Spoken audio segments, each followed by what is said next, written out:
Inilabas na rin naman nga po mga idol ng NBA ang game schedule ng second round series ng San Antonio Spurs at Minnesota Timberwolves kung saan gaganapin nga ito sa lugar ng San Antonio sa May 5 ang Game 1. Bago pa magsimula, inanunsyo ng ilang mga analyst na yamado dito ang Spurs.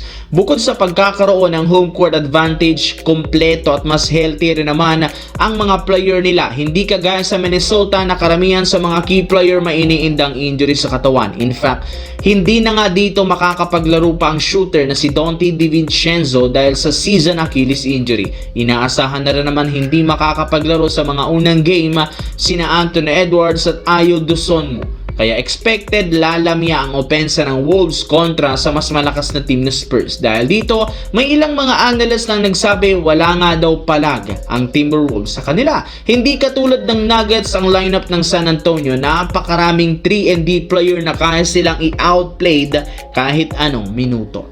Samantala, ayon nga sa lumabas na balita, meron nga pong 80% na tsansa ang defending champions na OKC Thunder na talunin ang Los Angeles Lakers sa second round. Binigyan nga ng ilang mga analyst ng Lakers ng 20% lamang para ma-upset ang OKC. Sa madaling salita, sobrang dihado ang Lakers sa serye lalo pat gaganapin sa OKC Thunder ang Game 1 at Game 2. Tinambakan rin naman sila ng OKC sa lahat ng kanilang mga naging laro sa regular season. Pero ibang-iba ang Lakers ngayon dahil kumpara noon mas physical gumalaw ang lahat.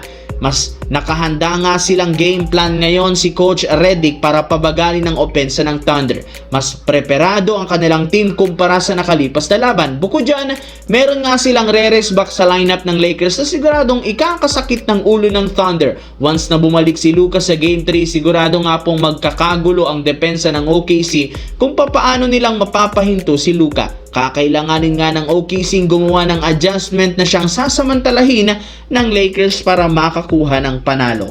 Sa kabilang banda, simula nga po nang magkampiyon ng Denver Nuggets taong 2023, puro disappointment ang kanilang sumunod na kampanya sa maaga nilang pagkakalaglag sa playoffs. Kahit man maituturing bilang championship contender, hirap pa rin naman nga silang mag-compete laban sa mas malalakas na team.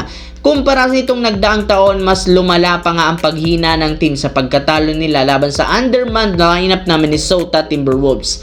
Kitang-kita ang napakahinang depensa sa ilalim at kakulangan ng rebounder. Kaya maging si Nikola Jokic hindi na rin namang naiwasan pang mag-request sa pagbabago ng lineup. Ayon dito, though hindi niya responsibilidad ang paggawa ng move sa lineup ng Denver, gusto pa rin naman itong magkaroon ng pagbabago sa team. Ito lang naman ang nag-iisang paraan para mag-compete sila ng mas maayos sa kampyonato next year. As of now, tuluyan na nga silang magbabakasyon at ayon sa report, gagawa ang Denver Nuggets ng malaking pagbabago sa kanilang official roster.